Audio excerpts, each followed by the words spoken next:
네, 안녕하세요. 반디심리연구소 형아쌤입니다. 2021년 7월에도 월간 형아쌤이 돌아왔습니다. 이번 달의 주제는요, 돈을 알아야 내 삶의 주인이 된다라는 또 발칙한 주제를 가지고 여러분들 찾아뵙게 되었는데요. 돈이라는 거 여러분들에게 참 많은 의미를 주는 녀석이죠. 이 돈과 관련되어 있는 강의는 제가 그 예전부터 꼭 한 번은 하고 싶었던 주제인데요. 이번 시간에 이렇게 할 수 있게 되어가지고 너무 좋습니다. 이 시간에 이 강의를 사전 신청으로 신청해주신 분이라고 하면은 이런 생각들을 했을 것 같아요. 돈을 알아야 된다고 하는데, 그러면은 돈 버는 방법을 알려주는 건가? 아니면은 뭐 돈 쓰는 방법, 돈을 잘 관리하는 방법을 알려주는 건가? 하는 방법론에 대한 궁금증을 가지신 분들 있을 건데요. 저는 그 방법론도 살짝 다루기는 할 거지만, 방법론 이전에 이 돈이라는 녀석이 어떤 성질을 가지고 있고, 이 성질을 가지고 있는 이 돈을 나는 어떤 식으로 받아들여야 되는지, 돈에 관련되어 있는 가치관 강의라고 생각을 하시면 될 것 같아요. 자, 이 정도의 이야기로도 그렇게까지 뭐야? 내가 이걸 왜 들어야 돼? 하시는 분도 있다고 한다면, 자, 일단 이 강의는요, 제가 혼자서 막 머리 쥐어짜가지고 만든 강의는 아니고요. 제가 정말로 감명 깊게 봤었던 책 하나를 바탕으로 만들었습니다. 데이브 램지라는 분이 쓴 책이 있는데요. 이 책과 실존주의 이론을 섞어가지고 만들었음을 미리 밝히는 바이고요. 이 강의를 만든 이유를 여러분들에게 좀 정리해 보자면, 전 지금 이때가 그 어느 때보다도 사람들이 가난해질 수 있는 시기라고 생각을 합니다. 네, 그래서 이 가난해지는 시기 때에 이거를 여러분이 알아야만 가난함을 피할 수 있다. 돈의 노예가 되고 돈에 궁핍해지는 생활에서 피할 수 있다라는 마음에 준비를 했고요.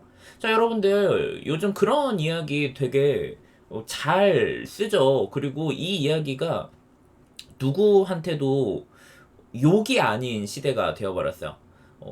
자본의 노예다. 아니면 금융치료. 원래 이게 들으면은 기분 나빴던 때가 있어요. 야, 지금 사람을 뭘로 보고 지금 돈으로 사람을 판단하고 그래?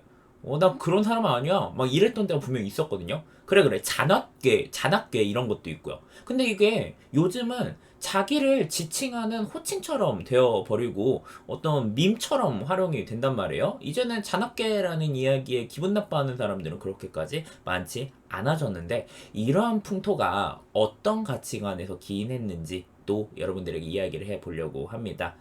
돈미세, 잔악계, 되게 많이 나오네요. 책 이름 한 번만 더 언급해주세요 했는데, 책 이름은 제가 이 시간 마지막에 그 정확하게 말씀 다시 드리도록 할게요. 자, 또 하나 제가 이 강의를 준비한 이유, 나아가서요, 요즘 아주 커다란 문제인 저출산 문제, 청년 문제, 결혼 문제, 주택 문제, 이런 것 등등 역시 이 가치관을 배우지 못해서라고 생각하고 있기 때문입니다. 네, 여러분들, 돈과 관련되어 있는 이야기를 하는 이 시간이 여러분들에게 그저 불편한 시간이 아니기를 바랍니다. 그러면 시작을 해 보도록 할 건데요.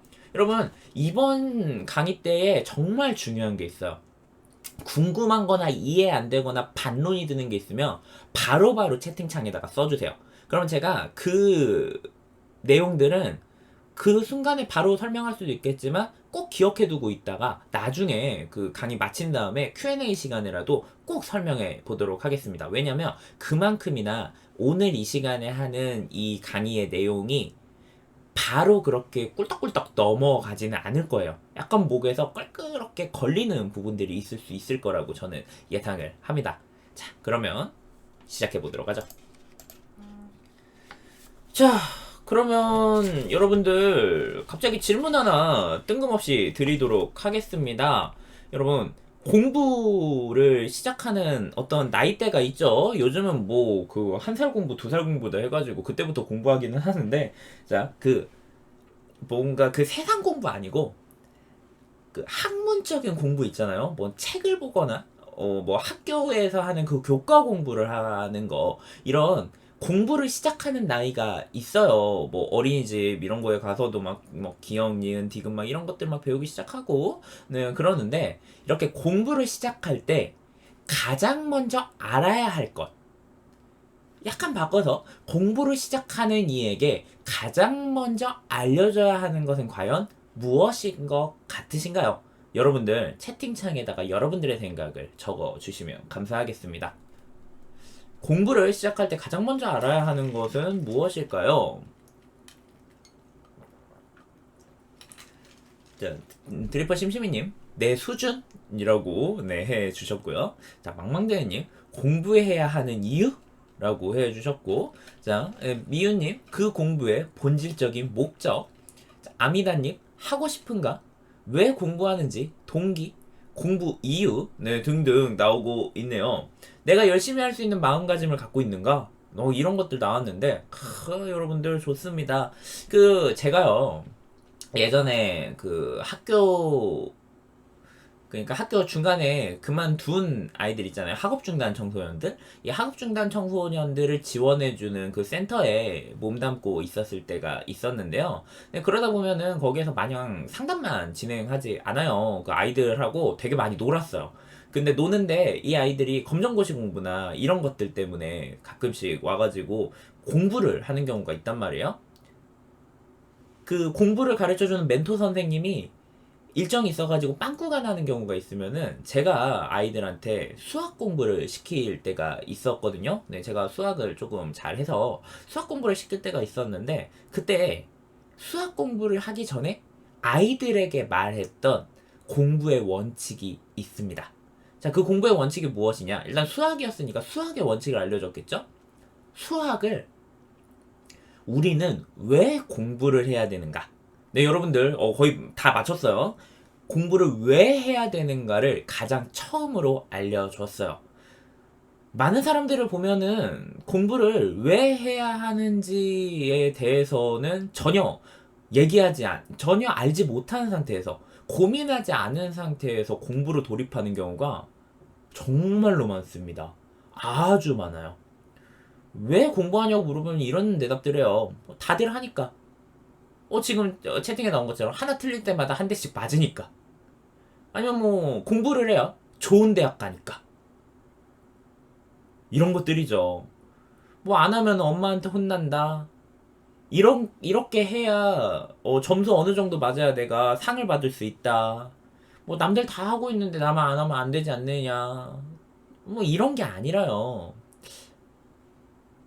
그 공부 자체에 목표를 고민한 다음에 공부에 돌입하는 사람들은 거의 없어요. 물론 이거를 아직 10살도 안 된 아이들한테 철학적인 질문으로서까지 할 필요는 없겠죠. 다만 하고 있는 공부를 하는 와중에서도 시작할 때 우리가 이거를 통해서 얻을 수 있는 효과는 무엇이고 그게 너에게 어떤 도움을 줄 거야.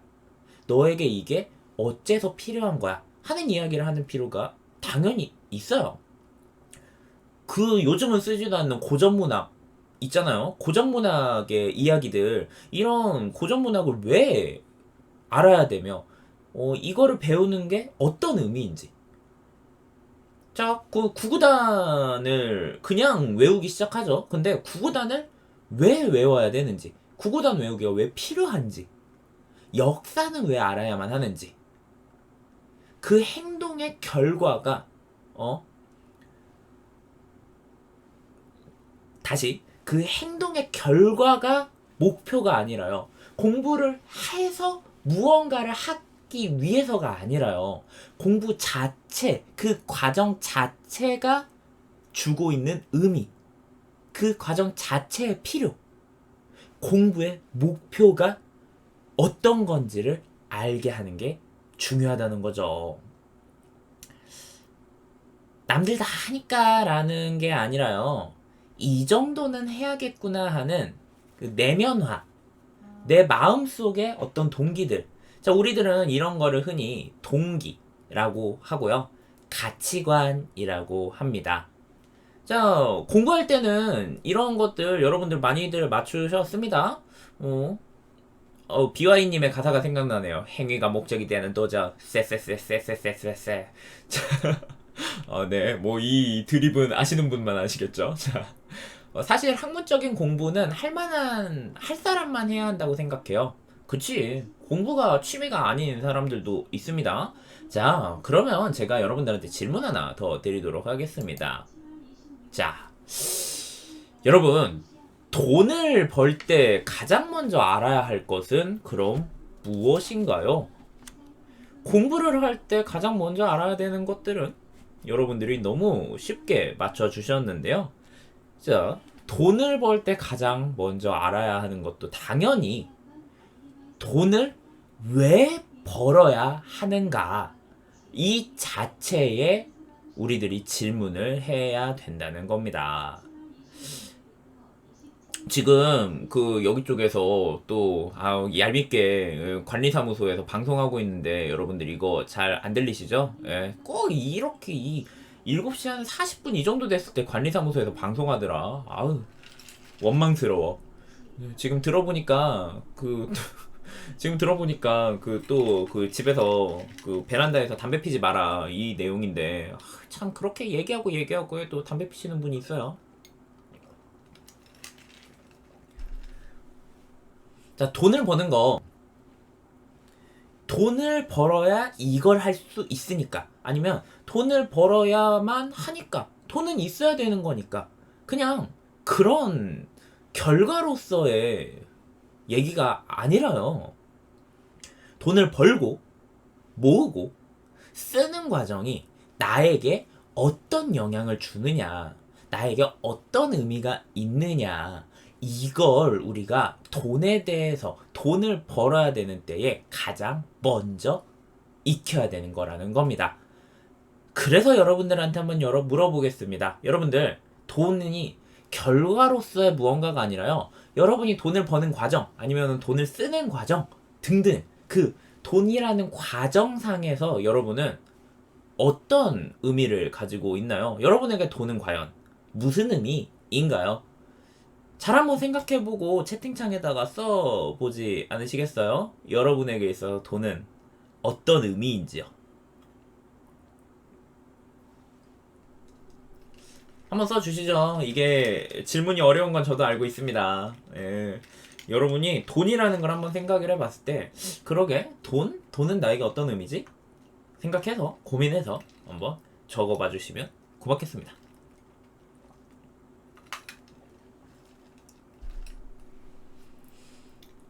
봐봐, 어렵다라고 바로 나오잖아요. 이거에 대해서는 우리들이 잘 생각을 안 한다니까? 돈이라는 건 그냥 어떤 결과로서 생각하는 경우가 많아요. 예. 근데 돈이라는 자체가 가지고 있는 이 의미라는 게 분명히 있을 거잖아. 한데 이거는 우리가 생각을 잘 못하게 된다니까요. 삶을 편하게 해주는 수단이다. 돈은 수단이다. 저에게 행복을 얻기 위한 하나의 수단이라고 생각한다. 자, 행복을 얻기 위한 수단이라는 이야기를 하셨습니다. 안전과 안정감을 보장받기 위해 버는 것 같다. 라고도 하셨고요. 자유, 자아 실현, 욕구 충족 같다. 자, 러비님, 결핍되었던 기억 때문에 안정감을 얻으려고 더 집착하게 되는 것 같다. 자, 살기 위한 어떤 최소한의 무언가이다. 내가 좀 더 자유로워지도록 해주는 도움이다. 내게 발생하는 일을 내가 버는 돈으로 책임질 수 있는 수단이다. 살기 위한 수단이다. 등등 나왔는데요. 이 질문이 어렵죠. 여러분들 생각보다 이 질문 어렵죠. 여러분 그 돈을 버는 그 과정상에서의 의미를 과연 고민하고 생각해보는 사람들이 얼마나 있을까 의문이 듭니다. 근데 전 확실하게 얘기를 해요. 돈은 그저 수단이나 결과가 될 수는 없어요. 이 돈이라는 것을 그러니까 돈이라는 게 나에게 이렇게 그 순환되는 그 과정 자체가요. 우리들의 삶, 우리들의 인생을 대변하고 있어요. 저는 그렇게 보고 있어요. 그리고 그걸 얘기를 하도록 할 겁니다. 돈, 수단이라고 말하고 싶지만 실제로는 그 이상으로 매달리는 게 현실이에요. 솔직하십니다. 저도 그래요. 네. 자, 나이 들어서 돈이 권력이라고 하더라. 사람들이 그렇게 얘기하죠. 맞아요. 네. 사랑하는 사람들에게 잘해주고 싶은데 필요하고 의미 있는 일을 사회에서 하고 싶기도 합니다. 라고 해주셨는데 훌륭하십니다. 네, 여러분, 이 강의가요, 부자가 되고 싶다는 욕구를 충족시키는 강의는 아닐 겁니다. 이 사전 시청해주신 분 중에 이거 들으면 돈을 벌 수 있나요? 이런 얘기 해주신 분 있는데, 저는 여러분에게 자, 돈을 많이 벌 수 있는 방법을 알려드리겠습니다. 땅땅땅. 이런 강의는 진행하지 않을 거예요. 못해요. 다만 부자가 되었을 때 이 사람이 부자임을 많은 사람들이 납득하는 내가 될 수 있는 강의를 해드리도록 할 거예요. 이건 엄청난 거거든요. 이 사람이 돈이 많아. 돈을 많이 벌고 있어. 그리고 돈을 그것만큼 쓰고 있는데 그게 다른 사람들이 볼 때 고깝지 않아. 그래, 이 사람이라면은 충분히 돈 벌만 하지. 이 사람은 돈을 이 정도로 가지고 사용하더라도 충분히 괜찮은 사람이야 라는 그 인식을 줄 수 있는 것이 무엇인가를 오늘 이 시간에 여러분들과 함께 나눠보려고 합니다. 돈을 많이 버는 사람들을 올바르게 법는 법에 대한 강의?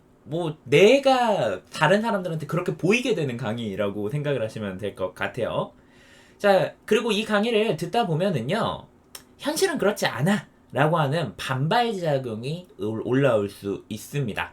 자, 그거에 대해서도요, 막바지에 얘기를 할 테니까요, 제가 아까 얘기했죠. 반발감이 생기면 그거 아낌없이 채팅창에다가 다 써주세요. 틈틈이 댓글로 써주면 제가 그거 기억한 다음에 마지막 정도에 갈무리 해가지고 다뤄보도록 하겠습니다.